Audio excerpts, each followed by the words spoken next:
When you go to tuck your AAA game developer into bed tonight, just make sure you reassure them. Clair Obscur Expedition 33 is not in their closet, and it's not under their bed.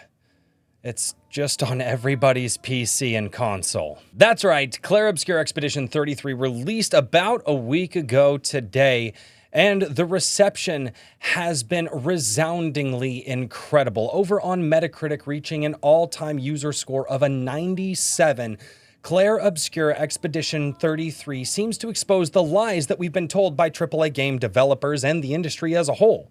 That games need to have exorbitant costs, even upwards of $100. That was a huge story just a few months ago, where an industry insider was revealing that effectively they're hearing a lot of developers say that the cost of games needs to be $100 or more to keep up with inflation. That the only reason that we can't develop games the way that we used to, for the price that we used to, is because we just need absolutely massive teams behind these studios. And on top of all of that, well, ladies and gentlemen, players just don't know what they want. We can't just create something out of thin air that everybody will love, and we definitely need to make sure that we put every sort of daily modern political messaging into it. And yet Clair Obscur Expedition 33 comes out and decimates all of it. You see, this is a game that I have been tracking for, about a year now, I would say, or whenever it started to pop up on the radar. And as somebody who didn't play a lot of JRPGs when I was young, the thing that captivated me was just the visual presentation of the game. It looked unique. It had its own sort of fingerprints to it, and something that I thought, wow, I've never seen a game that just looks like that with that artistic style. In addition to that, another thing that blew me away was how good the combat looked in this turn-based action game. Wait a minute, I can block? Wait a minute, I can parry? So when it's not my turn, I actually have agency? That was another thing that just made me go, you know what? I'm looking at this even more and even more. And as more began to be revealed about it, all of a sudden you started getting subtle snippets that this was a passion project, a game from developers who were prior employees of Ubisoft and a lot more industries. That was really bad. Prior employees of Ubisoft and many more industries. Sorry, I don't script these videos. Moving on. You can roast me in the comments. But one of the things that really got me was as it started getting closer, we started seeing more trailers. The music. The music set the stage. I cannot say that I have heard music like like Expedition 33. I almost said Metaphor Refantasio because I have an article up here about that. But like Expedition 33 ever. It is unbelievably gorgeous and fits into the motif of the game so well. You see, I'm only a few hours into it, probably about 4 to 5 hours into it, and I would like to be more, but daily life and kids and work and a job and all that stuff really reduces my playtime. And then obviously trying to produce videos for YouTube as well.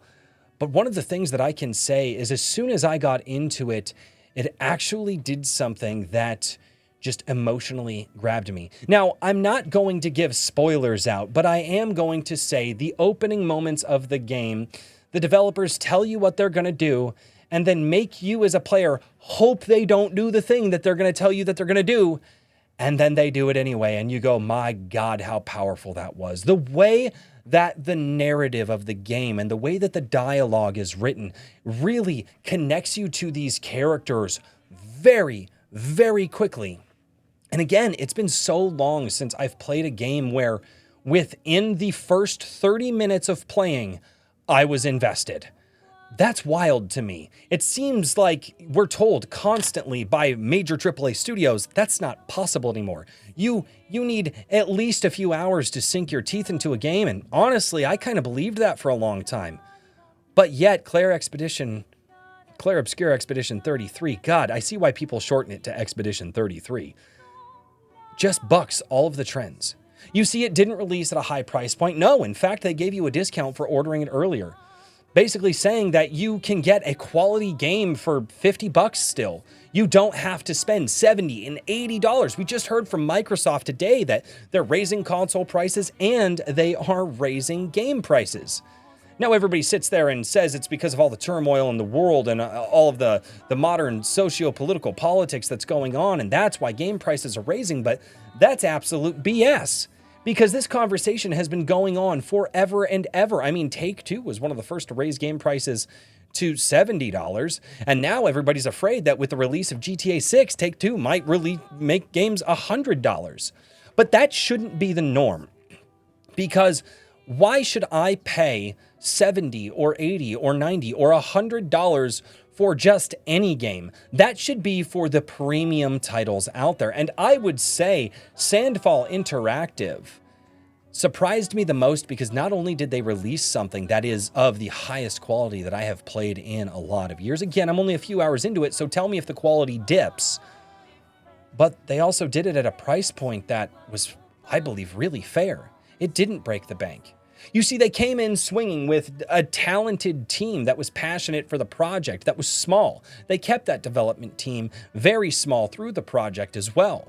Now, yes, they did do what every studio does, and they outsourced to a lot of places and outsourced to other teams to basically help, the game progress with QA testers and things like that. And everybody wants to say, well, obviously, the development team, obviously, this game wasn't made by 30 people. But I mean, that's like me saying, hey, I went out to the store and bought some stuff to make a sandwich, and I made the sandwich. And somebody gets in the comments and go, you didn't make that sandwich. What about all the people that had to farm all the wheat, and then all the people that had to make the bread and then go through that process, and then the truck drivers that drove the bread to the store, and then all of the people who had to stock it and put it on the shelves, and then you didn't make that sandwich by yourself. How dare you lie? And it's like, I mean, I bought the pieces and I put the pieces together. It's just wild to me to think that that's even an argument, but there are some people out there making it. What this does for me, though, the most is it gives me hope that the lies of the modern AAA gaming industry are finally falling apart. We're finally starting to see a plethora of games coming out in the last few years that they're cheap and fun, and some of them are absolute quality, and some of them are just maybe not absolute quality, but again, just fun to play. One of my favorites was Power World, released $30. And they're like, well, that was an early access. I don't care. It was $30. And I had fun in that game. I had almost 200 hours in Power World.